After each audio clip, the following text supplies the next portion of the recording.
तुझे खुशी होगी ना। वैसे तेरे हस्बैंड क्या काम करते हैं? उनका सेल परचेज का काम है। सेल परचेज कारों की? ना, कारों की सेल परचेज में बचता ही क्या है। तो फिर प्रॉपर्टी की? नहीं मंजू नहीं, उसमें तो आजकल वैसे ही बहुत मंदा है। तो फिर किस चीज की सेल परचेज करते हैं? क्या बेचते हैं, क्या खरीदते हैं? वो MLAs खरीदने और बेचने का काम करते हैं। आप फिक्र ना करें जनाब, हमारे आदमी आप ही के काम गए हुए हैं। अब मुझे मालूम है आपका एडवांस आया हुआ है। देखिए ना, 35 MLA तो हम आपके खरीद चुके हैं। जैसे ही बाकी 5 MLAs की सौदेबाजी पूरी होती है हम आपको इतला कर देंगे। Oh don't worry sir, MLA खरीदना बेचना हमारा रोज का काम है। हाँ ना आप फिक्र ही ना करें। हाँ रुलदुराम जी, वो जरा फोन शोन करके पता करो लेटेस्ट पोजीशन क्या है। जैसे ही उनके 40 MLA पूरे होते हैं मुझे बताओ।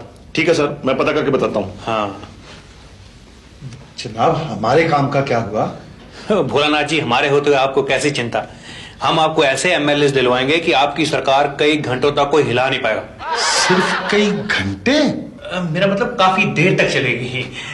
खैर आप ये बताइए कि आपकी पार्टी को पार्लियामेंट में मेजोरिटी शो करने के लिए और कितने MLAs कम पड़ते हैं? हमने इलेक्शंस में पानी की तरह पैसा बहाया, लेकिन फिर भी 3 MLA हार गए। तो क्या हो गया, हम किस लिए बैठे हैं, हम पूरे कर देंगे। वैसे भट्टी साहब, आजकल भाव क्या चल रहा है? भाव तो बहुत गर्म है जी, बड़ी तेजी है। अभी इलेक्शन हो गए हटे हैं तो हर कोई पार्टी चाहती है कि हमारी सरकार बने। फिर भी 3 MLA कितने के पड़ जाएंगे?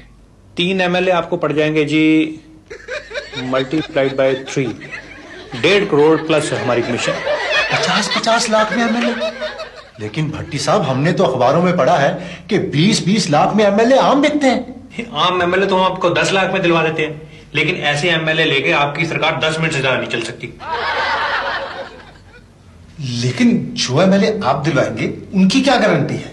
उनकी पूरी 1 महीने की गारंटी है जी, और उसके बाद अगर आप उन्हें किसी कॉर्पोरेशन का चेयरमैन वगैरह बना दें तो वो आपके साथ पूरे 5 साल भी चल सकते हैं। वो तो ठीक है भट्टी साहब, लेकिन 1.5 करोड़ तो बहुत ज्यादा रकम है।